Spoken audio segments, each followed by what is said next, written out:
Hello, hello, hello, hello. Welcome back to Guru Grit. Today we are wrapping up the final part for the Edgar Cayce book series Sex and the Spiritual Path by Dr. Herbert Puryear. So here's part 5. As I've mentioned before, this is a really dense read with a lot of detail, a lot of sifting through, pulling out, and it just covers so much. And of course it should, because it's a topic that would encompass so much of human life and what we experience in our lifetime. So I thought it was fascinating. I thought that reading it made me feel personally as though it evoked something that I've always known to be true, and then you just kind of find something that you can connect to with it. So in that I mean, when you would read certain parts, you just know it to be true. Like you have an inherent knowing in your body, like your intuition, or just you just kind of understand. And it was just fascinating to me how it covered so many things about life. And sex I found to be the word to be interchangeable with creative energy, and he kept referencing creative forces, as Edgar Cayce called it. So it could be imagination, how we flow our emotion, how we flow our thought. And so this part really puts into effect, how do you use these things? So how do you actually apply them? And then this is where the work comes in. And yes, you need to work on something all the time on planet Earth. It's like the saying goes, faith without action is dead. So you can believe and hope all you want, but you must do something. And I feel like Abraham Hicks does an excellent job. And once you read through so many of these things, all these teachers have just the same message in the end, but basically it's you only take that action once you're inspired to do so. So it's not motivation, it's not challenging, it's not just like you have to do it, it's like, oh, I have to do it because I want to do it. I want to assert the mastery of my true self. I want to do that today. That feels nice to you. So let's get into it. Part 5. Ooh, quite saucy too. It was really fun. Okay, so I want to start off part 5 by where we left off. One of the messages of part 4 was here. It says, men and women who feel victimized by the opposite sex are more truly meeting themselves. In past lives they have done unto others as now others do unto them. So I phrased that as neutrally as I could, but basically if you keep attracting partners in this lifetime that, let's say, lie, they're constantly lying. And the point of this is not to think, I was a liar in my past life, I just have to put up with it. You're meeting yourself in that person. So what is it that you're not being honest about? Maybe you want companionship as a distraction to your life. Maybe you're afraid to go out there and like make it on your own, or you have some form of codependency. So you must start being honest with yourself, and then the just ocean of amazing prospects will break loose upon you. So there is never a chance meeting or any association that hasn't its meaning or purpose in the development of an individual or individual entity or soul. This part's really important because so much of the time, a little bit in the book, it was like my ex-husband wronged me, or I always attract women who only want me for my looks or something, and he's saying, no, none of these things are accidents. Even the really brutal stuff, it's there to encourage you to just do better, to evolve. And like once you get stronger, then you start to attract better things, So I mean, I know it's not something you ever want to put on yourself. It's not something that you ideally ever want to put on anyone either. But you have to understand, for the expansion of your spirit through our human minds, we don't want to hear it, and it sounds so insufferable. Why would you want to, right? But it serves a purpose. It's our creator is infinitely resourceful. The universe is infinitely resourceful. It will not take your suffering just because. It will always turn it into something else, quite alchemical, turn it into gold. All that suffering wasn't just for nothing.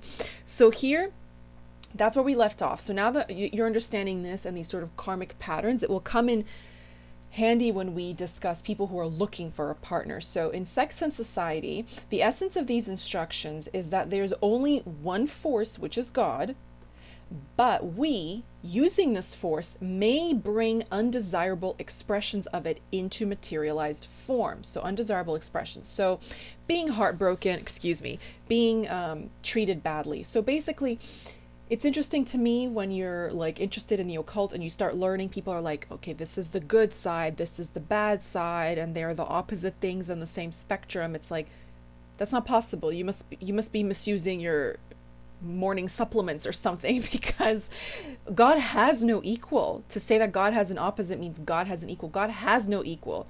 There's only one source of life, and the further you stray from that, the worse it feels. But it's not a separate entity.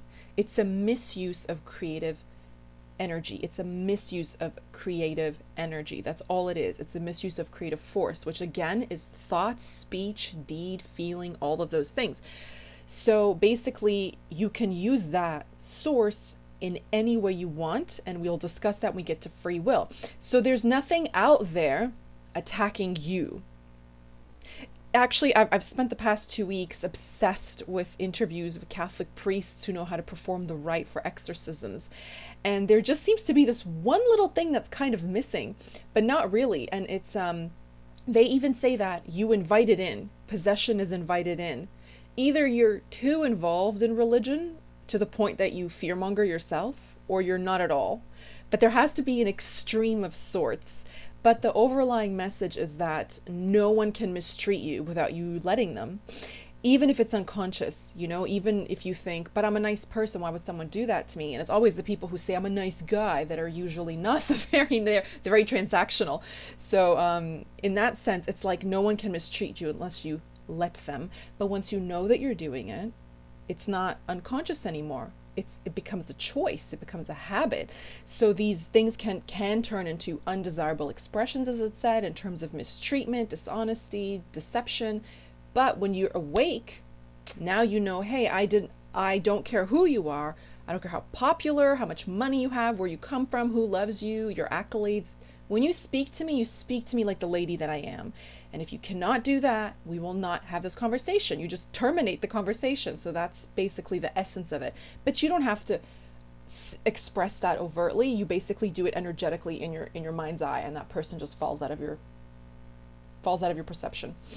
So the interesting thing here is, I should have probably left this to the very end, when I was just mentioning using your mind to do these things rather than to exert force, is quoting the Genesis story of Abram as he prayed for Lot.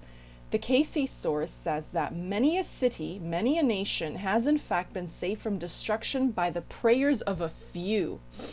By the prayers of a few. So, very topical for the date I'm recording this on, the 25th of February 2022, that when people say things like, my thoughts and prayers are with you, they must act on it. And then the people who say things like, oh, I'm sure your thoughts and prayers are great, but we need XYZ, that are kind of mocking and being condescending, it's like they're only doing what they think is best. They haven't actually experienced the power of intention from someone else in their life for the better, and I think I've spoken about this in a video before, but I had one instance that really surprised me, and I'm hard to surprise. So I moved abroad on my own a few years ago, and my good friend, her mom was my coworker, and then we became friends when she started working with us.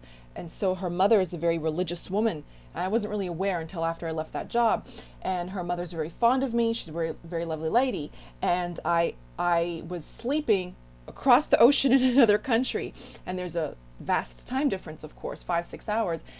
And I've never experienced any such thing in my life. I shot up in bed, and there was like a light streaming through the room, just like beaming, like bursting through my third eye and my eyeballs. And I felt peace and serene. I felt euphoric, and I sat up at a 90-degree angle and went, like, I was so delighted. I don't know why. I was like alone. I just moved there. I didn't know anybody. I didn't know anything. It was like my third or fourth day there, something like that. And it was such a surprising experience. And in that morning, I thought, it was very early morning. So I thought, first of all, how is it so bright? It's not a bright day. It just kind of like happened. And something occurred to me. I thought, you should ask. And I thought of the name of that woman. And she, I wrote to her. I said, I'm settling in. Everything's going well. I had the most unique experience. And as a spiritual person, I shared it with her, and I told her what happened. And she said, of course it did. That was Sunday morning, and that was the exact time when the congregation asked, is there anybody you would like us to pray for? And I went up and I said, my dear friend and my daughter's friend is alone. She just moved. She's trying something new with her life. Can we please pray for her protection? And it was to the minute, to the hour and the minute that they prayed. People I don't know. I've never met these people. But they set the intention that I would feel the love of God, and that I would feel protected wherever I was. It woke me from my slumber, and I thought I was I thought I was in heaven, like my room was glistening and golden and beautiful. So these things really, really work. You can send energy forms, thought forms through the world to people, direct them to people, and pacify issues. So, I mean, I know it sounds illogical, but I don't care how it sounds. I care that it works. And so that's the distinction. So, in terms of how this creative force and this creative energy actually operates, we'll discuss in the latter parts of the book. But I just wanted to bring that up for anybody interested in what's happening in the world. You can, of course, make a difference through the raising of your own vibration. We're all connected. There's only one God mind that streams out into each and every one of us. So, as it said, a sparrow does not fall from the tree without him knowing about it. So everything is heard, everything is seen, everything is felt. So if you put out good feelings, it will amplify it wherever that may be. Next, one of my favorite chapters, is probably my favorite chapter, decisions, decisions, decisions. The spirit of the spiritual path is not to stop doing what is wrong, but rather to start doing what is right, okay? I talked about this in the first part. So some of the first questions that would obviously come up are going to be, okay, well, I was in a rock band in the 70s and I've banged approximately, sorry, that's vulgar, boned 5,000 women. And I've cheated on my wife countless times. How can I change now the auric field of my body? How can I do that now? Well, the interesting thing, as it's said in the readings, you start where you are. You literally just decide today's the day. I'm different. I'm a new person. I'm not this anymore. I don't do that anymore. You're transformed. And that is what you're energetically going to respond to. Interestingly, he even mentions in the book people who struggle with addictions. And I think it was even Dr. Jordan Peterson who said the only thing that's really made a difference in the life of an addict is radical spiritual transformation. This happens to be true. When you transform yourself from the inside out, cravings and all these things cease. And the reason is, we'll get to the end of this book. It actually explains why. Now, so this is actually supposed to be in italics, which I found very interesting. He says, no one has a problem. No one has a sexual problem, a drug problem, a social problem, a love problem. It says everything is the mismanagement of energy, which is trying to find communion with source. So in summation, basically, from the place of your disconnectedness and your isolation, your loneliness, you want to feel like we're a social mammal, right? Like we're programmed to interact with each other. So we have impulses. So we turn to habits to distract ourselves. So here I've given the example of like scrolling on one's phone, comfort eating, and connecting through gossip. Effectively, if you've read the book by Napoleon Hill, which I think is so good, is Conversations with the Devil, he explains that drifting, like just drifting through life, blaming other people for your circumstances, not taking responsibility, not taking risks. Okay, fortune favors the bold. So not being brave. It's like it will just lead to dissatisfaction. And so it will lead to things where you're like, I know I have to do these things to get to where I want to be, but it's so much easier to just, I don't know, sit on this app for another hour. And I'm like, I do that a few times a week. It's not the end of the world, but the point is that you're aware of it and that you don't let it have control over you. So, so in this sense, no, you can say I have a relationship addiction, I'm codependent, blah, blah, blah, blah, but it's not the actual relationship you're addicted to. It's not the food that you're addicted to. It's that you're trying to pacify something in yourself. You're trying to feel wholeness and you're trying to fill yourself. So what you're trying to feel wholeness, of course, with this communion with is your own alignment. You can call it inner guidance, higher self, inner being, source, God mind. Okay, but you're trying to connect again with the source from where you came, and that's what's going to give you that peace and that sense of calm. So you're reaching externally for it, and it will never be enough if you look without. You must look within. So consider that, and this one's interesting in terms of alignment. And then people say, but what about actually wanting a relationship? Because he states over and over again, you were created to pair bond. You were created to co-create. So you want someone to bounce ideas off of. You want to have friends. You want to spend time with your family lunching. You want to fall in love. You want to be friendly to your neighbors. Okay, you like being around people. This is quite essential to why we're here. It would be so boring if we weren't. So he says, so in terms of getting with somebody, yes, of course you can. It's interesting because Yes, of course, you can pick anybody and be equally happy. And he even states in one part of the book that Edgar Cayce keeps saying, stop fixating on the idea of soulmates. It's not what's going to make you as happy as you think it is. You know, you're closing yourself off from all of this potential. It's like saying, I want to be happily married, and this is the scope that you can be happily married in.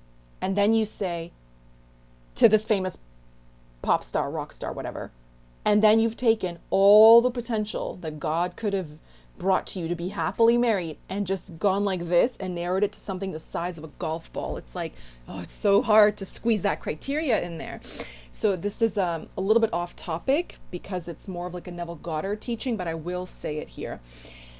He says, and this is actually in the book, the line is focus on the ideal, not the idea.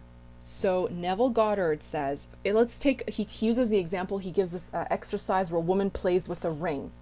And he says, do not, in your imagination, when you want to be married, do not start imagining that you're married to a specific man.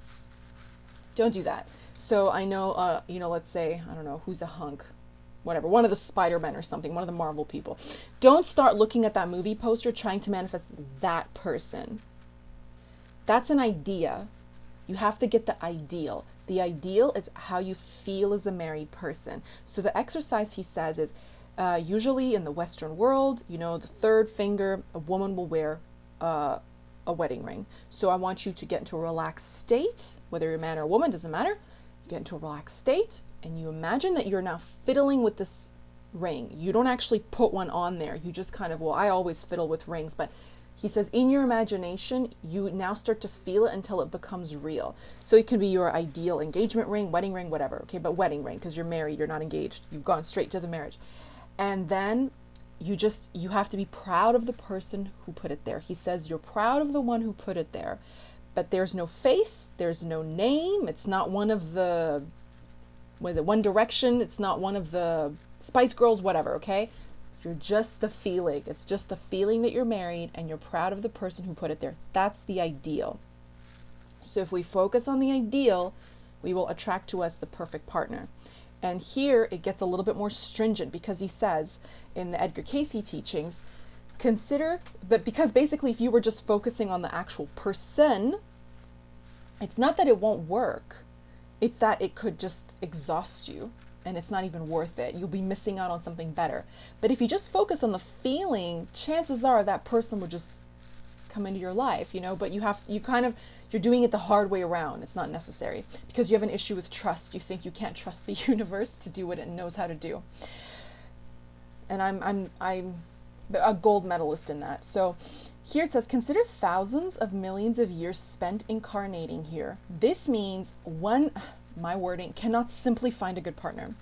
But he says, if your soul has been incarnated here thousands of times for millions of years, the people who have now gotten down to a T what they need to evolve is a complex, requirement. That criteria is quite complicated because they're not a baby soul anymore. And I don't like that hierarchy of but it's just saying you've experienced so much heartache, you've experienced so much joy.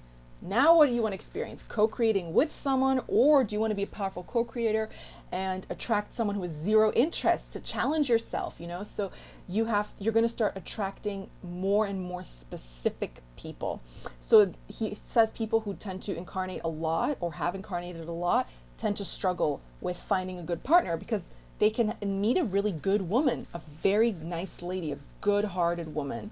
And it's like, you're just not interested because they don't answer the call of what you have come to ask. They don't have that answer for you. You need someone who's equally complicated or equally interested or equally curious, and then you will meet on that level and answer that for each other. Growth is like the mantra of where we live. It's very important. So there are patterns. These patterns form a specific set of desires which are not fulfilled by just anybody. So there again, the specifics of your soul wanting these things. We must endeavor to be active in our lives, not busy, aka distracted, okay, but actively living to serve others in order to find our alignment. So what do you do if you're single and looking and you can't find that ideal mate, or if you're already happily married but you're not fulfilled? You must learn to give. Nothing, I think in the book he says there's no such thing as, it was Joseph Murphy, he says there's no such thing as a free lunch in the power of your subconscious mind. And it made me laugh because I've made videos before saying that your thoughts, like energy, is the currency of the universe. You have to feed it. You have to feed this mechanism your energy thought forms. So basically, if you want love, you want fulfillment, you must answer the call of people in distress. So the book says people who are hurting, people who are in pain, people who are suffering.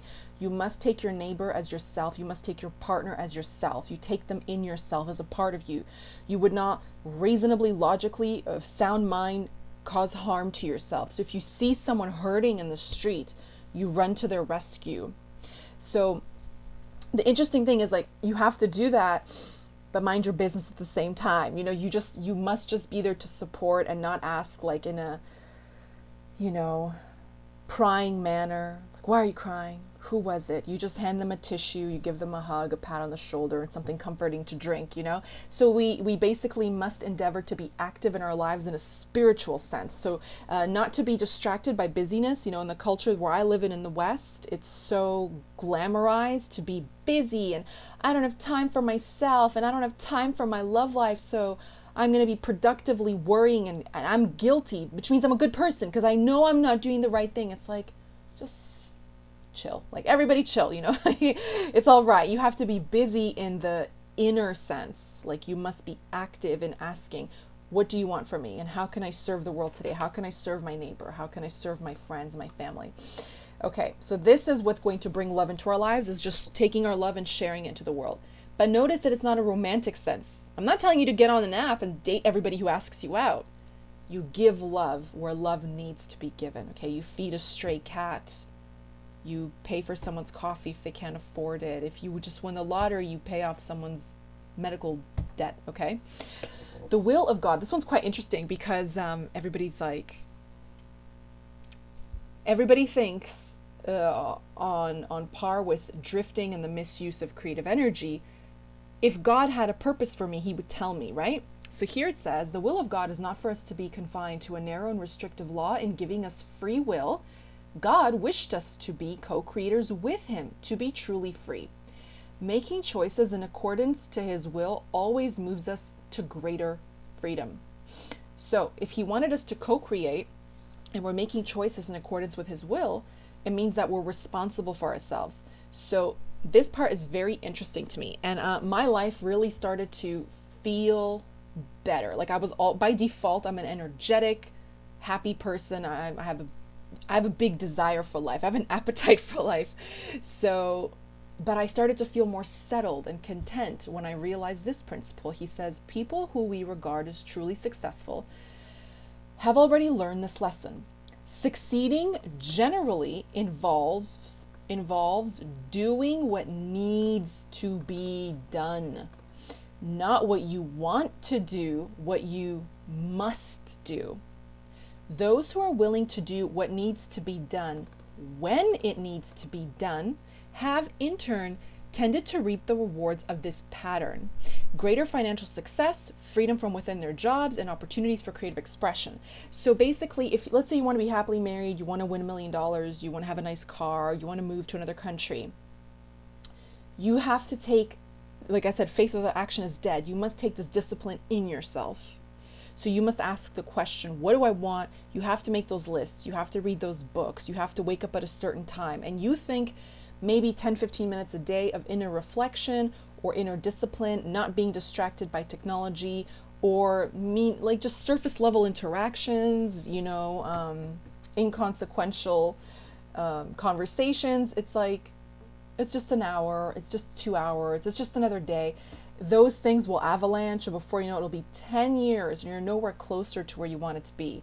But you have to start inside yourself, start making the right decisions little by little by little, disciplining yourself, and these little increments, they add up. They energetically, you do have compounding interest. So here we have the power of decision, which leads us to the next thing. It's like, okay, Monica, I hear you, I watch your little videos, all right, and you say a lot of things, but like, what now?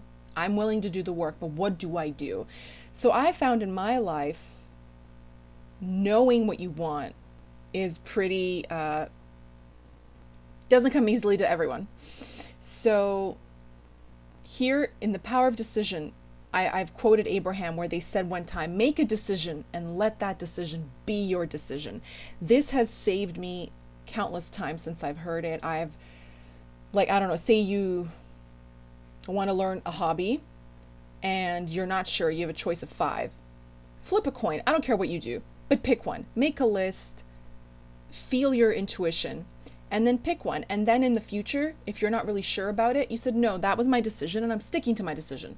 I'm not looking at how well the other things are going. I'm invested in the thing that I chose for myself. And that can also be said for relationships. You know, you don't look outside for fulfillment. You chose that partner and you've got to choose them every day over and over again. You let that, you see your choice through. So here, this is the interesting thing. We were talking about the will of God. God does not have some fixed, obscure plans for us, which he hides and dares us to discover.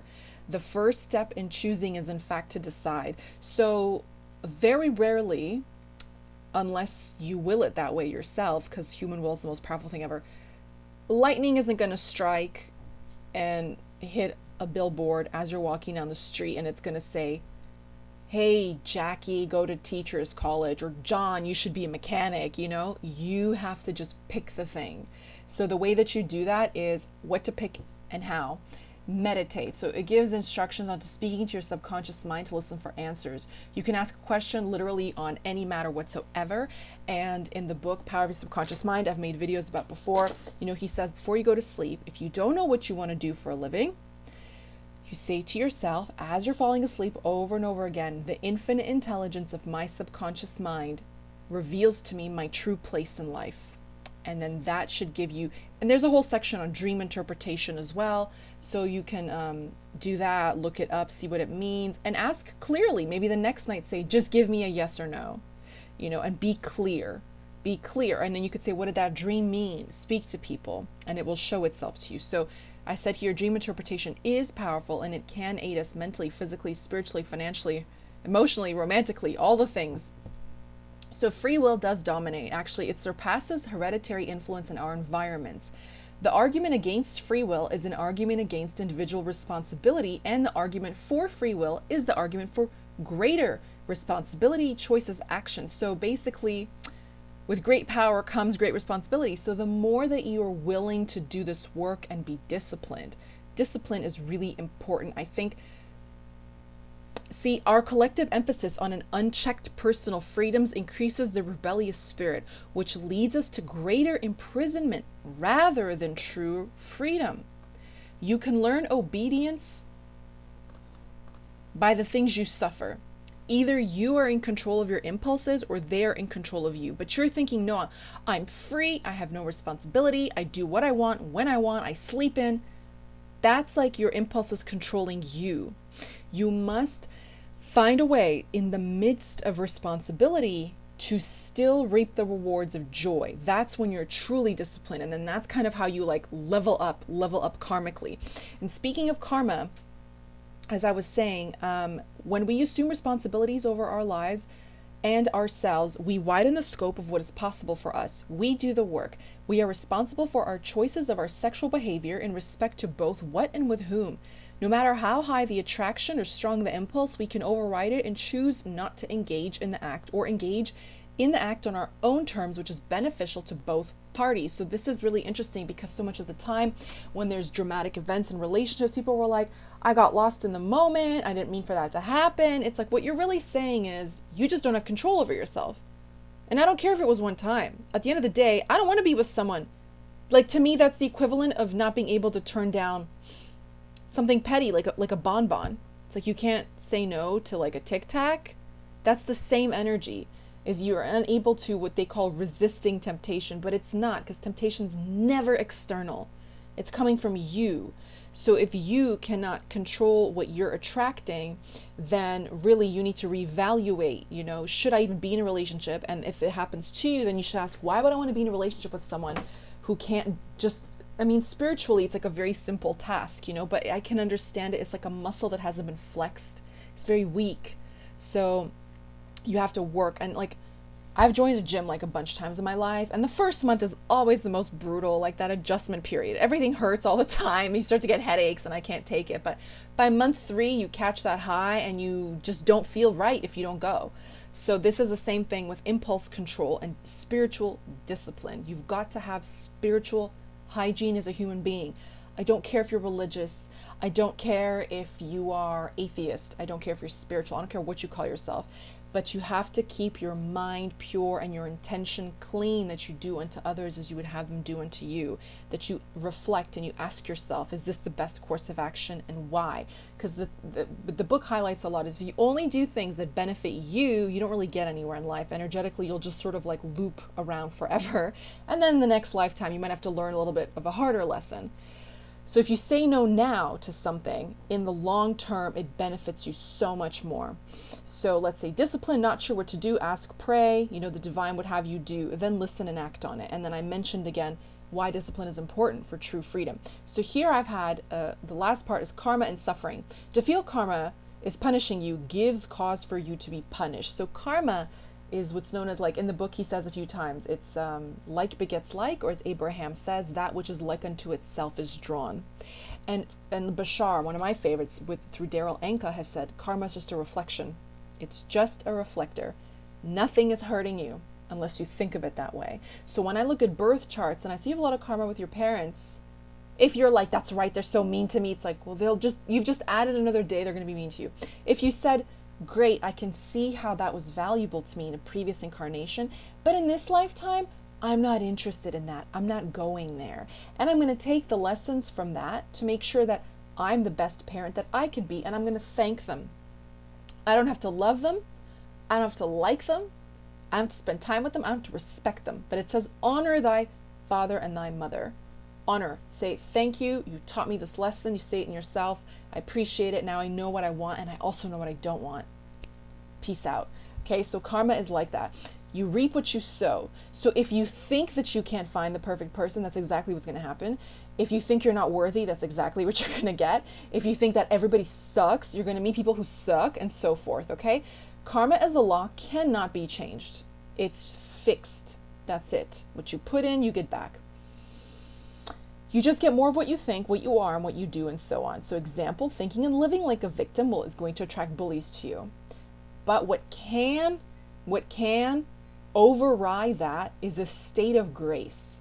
So when you're meditating and you start to catch a high, when your thoughts stop, it's like humility. You melt and you surrender. And even when you pray, you're meant to enter the state of grace before you begin your prayer.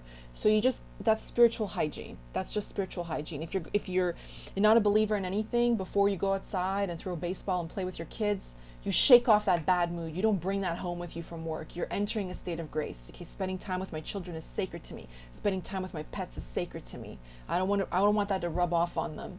So being gracious, being a person who's graceful, minimizes karma as well, because you're not railing against it. You're not saying you're punishing me, the world is a bad place, God, how could you? You're saying, you know what? Maybe I don't understand it. I sure don't, but I say to myself, it is what it is. And it's a reason that it's there. And I'm glad it's made me strong. So I hope someday it makes me wise. Until then, I'll do my best.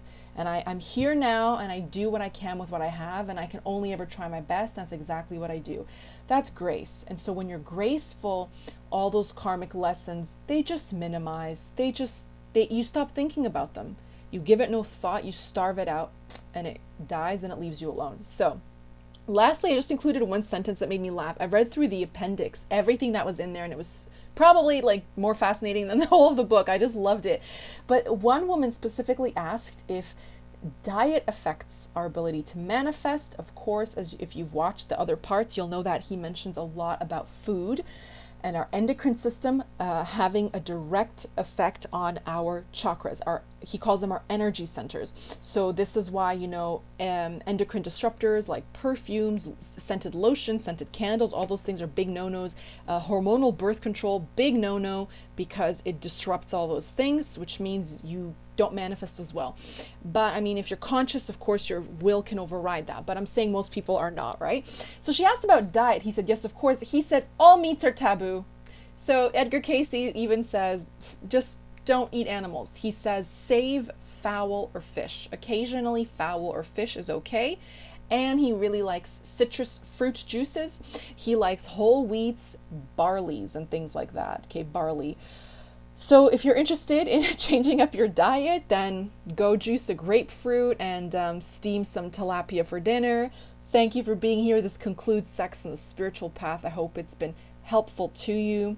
And once again, nothing is more powerful in the world than human free will. We actually have it. Not all living things have it. I don't mean this dimension, I mean others as well. And so the purpose of life is to find communion with your creator. So this is what oftentimes, it doesn't have to be in prayer, it doesn't have to be through lovemaking, it doesn't have to be through the birth of a child, which does bring on a lot of that loving energy.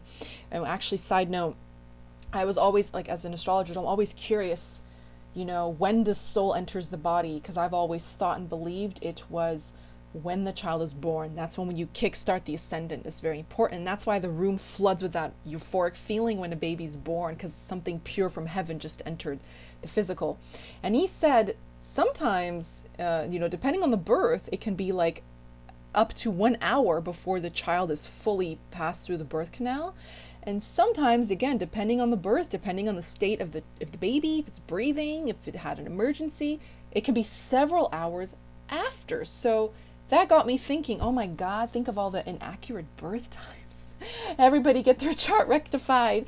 So super interesting, but you just start where you are, you use your free will, and you want to live the best possible life that you can live in communion with others. You show all other creatures and creations on this planet, good faith, basically. That's, in summation, that is the proper way to use your creative energy. Misuse of energy, of course, is just hemorrhaging it. It can be through through too many sexual partners. It can be through too many relationships. It can be through not enough of either of those things as well. In the inappropriate context, having your boundaries violated, and so forth. Okay, overgiving, undergiving. So you have to find what he calls attunement. Abraham Hicks would call alignment, and so forth. And the best way to do that is to show your love. Give it away now, like that Red Hot Chili Peppers says. So just give it away. Just take your love and spread it around the world. We need it today. So thank you so much for watching. I love you all. And until next time, I wish you a beautiful weekend. Bye-bye for now.